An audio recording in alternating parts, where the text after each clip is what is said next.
You'll need your loop for this quick class. These classes within the bundle are intended to be repeated, so if you find that some of the exercises your band is a little bit too tight, feel free to knot a TheraBand up into a loop. I think they're intended to use this weight of loop, but they are all really different, so feel free to make adaptations with that if you need. You're going to start with it on your hands like so. Make sure that it's not on your wrists or just all the way out on your fingers, because it will make a difference. You really want it on like across the palms, across the widest part of your palm. And then you're going to sit, and you can certainly prop your hips up here. You could even be sitting in a chair to start if that's better for your body. And you're going to reach your arms forward, and you're just going to very, very gently pull your pinkies away from each other, pull your elbows away from each other. So you're moving your arms away from each other energetically as you sit up a little bit taller. And you're sliding your hands forward. Your shoulders are moving towards protraction, but not, as far as you possibly could go so that they influence your back. You're just aware of that width of the shoulder blades in the upper back. And you're breathing here and getting taller with each inhale, maintaining the height with each exhale.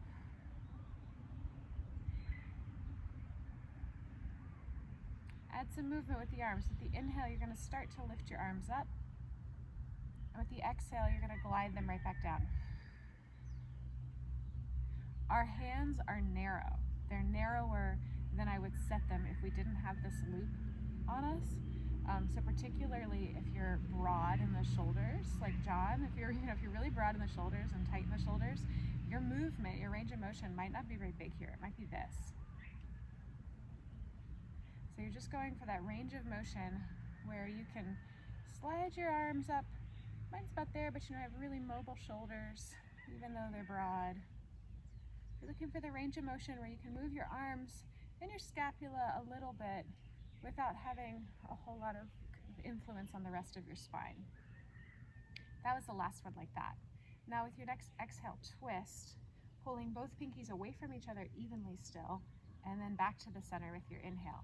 Exhale to twist the other direction, and back to center. Do two more like this. Hopefully you start to feel some activity through kind of the outsides of your arms and the back of your shoulders. And then flip your palms around, so your palms are up. Your elbows are just gonna kind of gently come by your sides. You don't have to feel like you plaster them to the sides, but they're slightly in front of you and gently hanging down towards the floor. You can still just be sitting in a, even on your couch, which is probably a little bit too soft, but you could be sitting in like a dining chair for this, or on a low table, or on a bench or a stool, if your feet can be on the floor. Just make yourself comfortable in the bottom half so that you can focus on the upper half with this work. Now pull your thumbs gently away from each other. You don't even see my hands moving, but I feel the activity change, and then release. With an exhale, gently try to bring some more tension into the band, moving your thumbs away from each other, and then release. Do two more like that. So starting to key into our external shoulder rotators. That's commonly referred to as our rotator cuff. Last one. And that's that. Trying to see, I think this side's a little bit uphill, so I'll turn this way. Come down onto your back and put the loop on your foot. I'm going to close my eyes a lot probably because the sky is beautifully bright. Keep your floor foot bent for now, and start with a little bend or a big bend in your working leg. You're going to exhale and press the working leg long all the way through the sole of the foot. Really press the sole of the foot into the band, and then slowly bend it back in. Press it away and bend it back in. As you press away, try to start with glute activation on that leg. So it is the back of the leg. It's almost like a one-legged squat here. It's the same movement and a lot of the same muscular work through my right leg here, through my moving leg. As I do this, I'm maintaining neutral through the spine, stabilizing from hips to shoulders. One more like this. And then just very gently go into a hamstring stretch. Depending on what you've done so far today, if this is the first movement of today, which it kind of is for me, then it might feel really gentle, or it might be really gentle. You know, you're not trying to tug it into a big stretch. If it's the end of the day and you've already moved around a lot, your range of motion might be a little bigger. And then kind of like leg circles, just make a sort of small to medium circle on the ceiling or on the sky. Reverse direction. More of a range of motion, more of a little bit of a stretch like through the IT band here, than a lot of glute activity or abdominal activity. And then switch sides with that.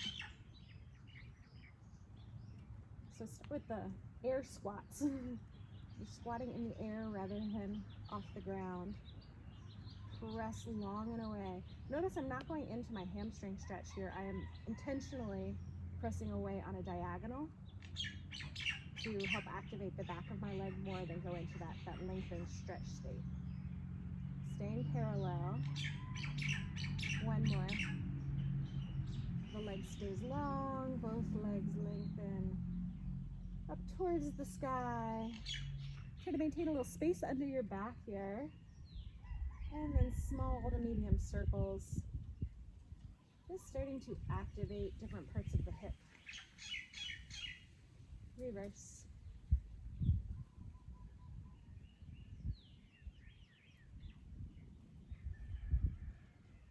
The band comes around both legs and all the way just up above the knees. And the closer you can have it to the back of the knees here is better. If it starts to slide down here, to work its way down here, you're not going to have as much tension, you're not going to have as much resistance. So kind of tucked up right behind the knees. It's probably going to be your preference. Try to find some even ground here. The beauty of Pilates al fresco. My floor surface is not even. That's okay though, it's lovely out here. Set your feet wide enough, so kind of wider than hip width, wide enough that there's a little bit of tension in the band, and then you're going to go through thigh arc or marching. You're going to pull the thigh in towards the chest as much as you can, and even though this foot can't move, you're thinking of sending one leg towards you and one leg away from you, even though this is kind of a fixed point because of the floor. Set it down and switch sides. Draw it in, try to go past 90 degrees so your psoas has to activate, and set it down. Just 6 of these. This is 3. 6 total, not each side. This is 4. It's kind of a wide, an awkwardly wide marching stance. Ribs stay down, starting to activate the abdominals, the transverse abdominals and obliques. And then feet down, draw your feet in a little bit closer. Keep that wide stance so you have some tension in the band. Don't let the legs wobble in and out as you go through hip rolls. Arms down, rising high, and then rolling it back down.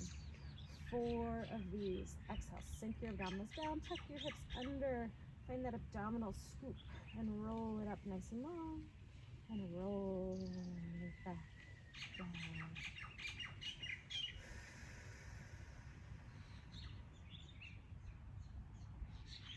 Inhale at the top.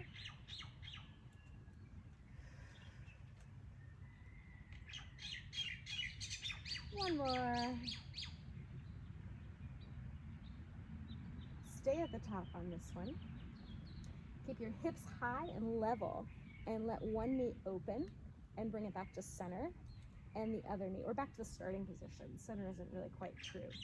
So you're going from side to side, and your foot you will roll across to the pinky blade of your foot, but you're not going to move it on the mat. You know, you're not going to pick up your foot and move it in space. And you know me, my hands just automatically come here to my torso to give me a little bit of physical feedback from the outside about where my rib cage is in relationship to my hips, and how the obliques are muscularly connecting, the obliques, transverse abdominals, muscularly connecting those two big bony structures. And then roll it back in. Slow and controlled, neutral spine, bring your legs up to tabletop. Keep that width so that there's a little tension. Arms come out to the side, and go from side to side through the pelvis. So keeping just gentle activity through the outer hips as you roll across the pelvis and get into some oblique twists here. We're going to stay in this twist now. Let your top leg move towards your bottom leg, and then lift it back up. So it's a little bit, it's kind of like you just did a hip lift, There's only 4 on this side. You're maintaining this twist through the torso while doing some hip work. Move it to the other side. Top leg. You don't have to close it all the way, but I release the tension and then increase the tension. Release the tension and increase for 3. And that's 4. And back to center. Hug your knees into your chest and do what feels good. Let that go, roll it around. Move the loop all the way down to your feet and then find tabletop with it. Move your feet away from each other so you've got some tension in it already, maintaining that tension the whole time. Really truly even distance between the thighs and the shins so that you're working that parallel. And then you're gonna do a variation of single leg stretch. One leg reaches long down and away from you while the other one pulls in as much as it can. This is the full range. This is as far as you would possibly go in it. You do not have to go that far. Switch wide and go to the other side. Hands wherever's helpful. Find that stabilization through your lumbar, through your torso. Pull in, push out. Switch wide. Where are your knees at? There's going to be a desire to pull the knees wider than the ankles and the feet. Try not to do that. Knees right in line with the ankles and the heels.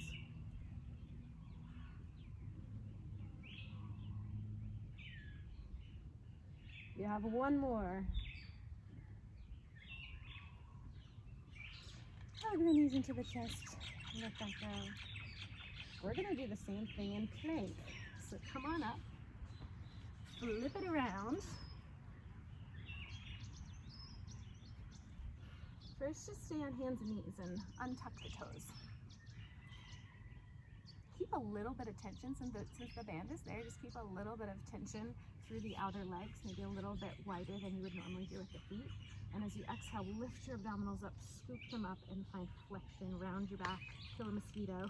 And then inhale and lengthen your spine, draw your chest forward. As you exhale, this time and go into flexion, pull your hips back just a little bit towards your heels. Really scoop up between the pubic bone and the navel. And then as you inhale, come forward a little bit, draw your chest forward. The neck is just along for the ride. The neck and the head is along for the ride. It's almost like an afterthought. It gets involved, it's incorporated, but it is not the driving force at all. One more like this. Scoop up and back. Make this transverse abdominal work. Extension as you come forward, and then find your really solid hands and knees position here. Tuck your toes under. Find a plank. Pull back into your heels so you get a little calf stretch. Push forward so the weight moves forward towards your fingertips, and pull back. Do that one more time. Push forward, long spine, pull back. Now pull, it's like mountain climber or like single leg stretch that I just did. Pull one knee in towards the chest and bring it back, and pull it in and bring it back. You can do this, your hips will have to be a little bit higher to make space for your knee, but you can do this on forearms if that's necessary for your wrists. You could also put your forearms on yoga blocks so that you're propped up here. Now, if you want to take it up a notch, you could go faster, more like mountain climber if you're familiar with that, like gym, not Pilates, but like gym exercise. Calisthenics, I guess. And then put your knees down, shift back to child's pose.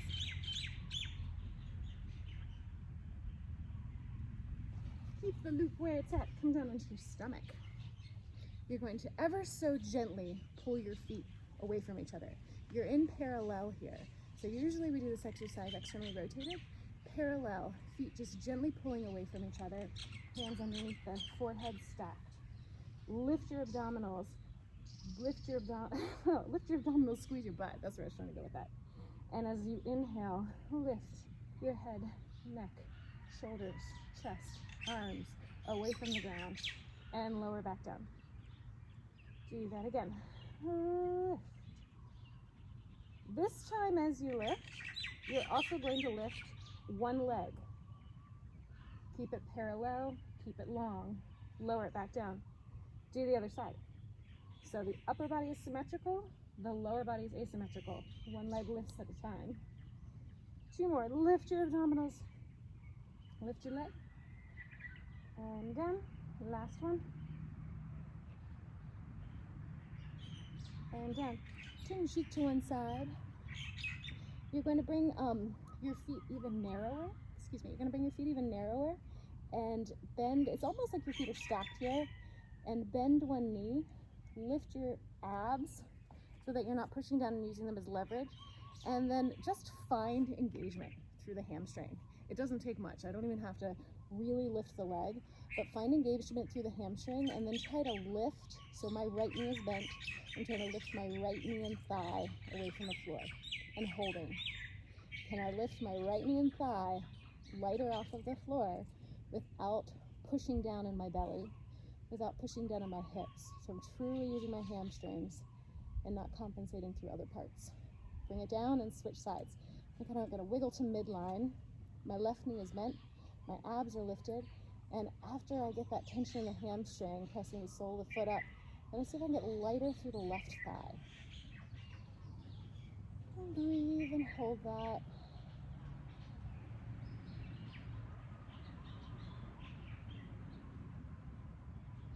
And let that go. Turn onto your side. Move the band up. Hopefully more gracefully than I just did. Move the band up. Move your legs forward. So your knees are just in front of your hips there. Your lower waistline is lifted, and you're going to lift and lower your top leg. Now you're going to do it in kind of 2 parts. So you're going to lift high, and then a little higher, and then back down and down. So it's a big lift, a little lower, big lower. There's this really cool bird who really wants to come say hi, and I hope that he does. He's got long legs and a long beak, and he's very curious about Pilates. One more like this. Up and up, down and down. And then just open your top arm and take a big twist. Let your top knee slide and kind of lift into the band so you don't feel like you have to brace it down. Just taking a really gentle, passive twist.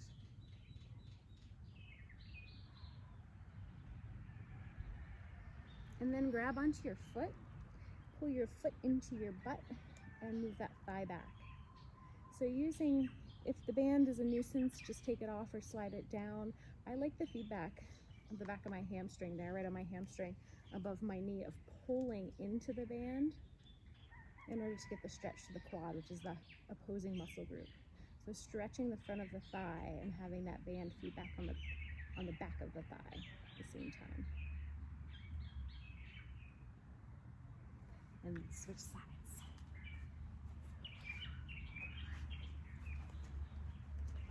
So tucked up here a bit. My head's a little downhill. Lift your bottom waistline. Lift up and lower. Lift up and lower. Go for the double lift. Lift big, a little small lift, lower and lower. There's a strong tendency here to go internally rotated. It's just the body likes to do that. It feels a little easier. It's kind of a way we cheat. So whether you're using a mirror or just taking a look down, make sure that your foot is in line, level with your knee, and that it's not hiking up higher. Just changes which muscles you're targeting and which fibers of those muscles you're targeting. The second side is always more challenging because we already worked the first side. One more. And then open up. Remember that you don't have to brace the top knee.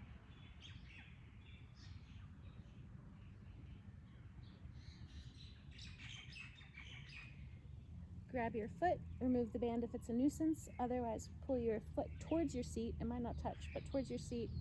Thigh parallel to the floor, and then pull the leg back, stretching the front of the leg. We did several exercises that got hip flexors towards the beginning of this workout, so giving them a good stretch here.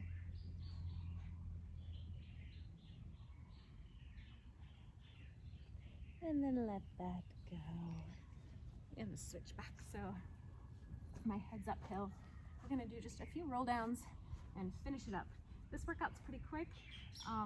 It can be done in conjunction, certainly with any of the other ones in the bundle, but particularly with the one that's gonna come out next, which will be ball and band together. Exhale.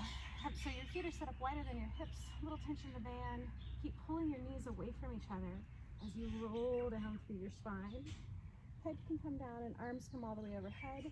And then with a strong exhale, roll it back up through the spine.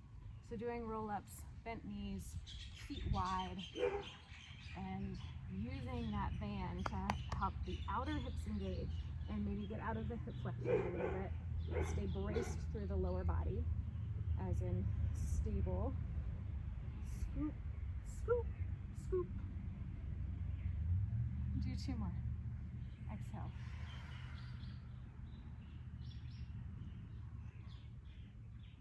Inhaling long, head down, easy, neutral spine for a moment before you go right back into that deep flexion all the way through the entire spine. Let's finish with another hamstring stretch because the loop is so nice for this. Come down to your back, both legs long, and you will feel different no matter what you've already done today. I'm guessing that you'll feel different in this stretch than you did in the beginning of class, even 20 minutes ago. Keep the hip grounded, but take the leg across the body a little bit. Lengthen through, let me see how to say this. My right leg is lifted. Think of lengthening through the right side of the body. So whatever side you're stretching, lengthen from armpit to hip on that side. We tend to get a little hyped up when we do this stretch, but if we actually lengthen down and think of drawing the hip that we're stretching towards the foot of the mat, you'll get a bit more of the stretch. And then the leg goes wide. Ground down to the standing side.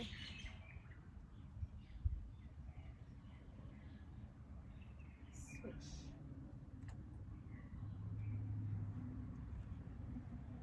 A long leg here helps balance the pelvis. Helps us maintain neutral pelvis a little bit more easily, more naturally. And increases the stretch, which is appropriate for most of you. Some of you are tight enough that you might want to bend this knee a little bit. So as it goes across the body, ground through the hip that you're stretching, and then lengthen through that sideways. So the hip that you're stretching pulls down towards the foot of the mat a bit, rather than hiking up towards the armpit. It draws down towards the foot of the mat. Take the leg wide while grounding through the opposite side of the pelvis.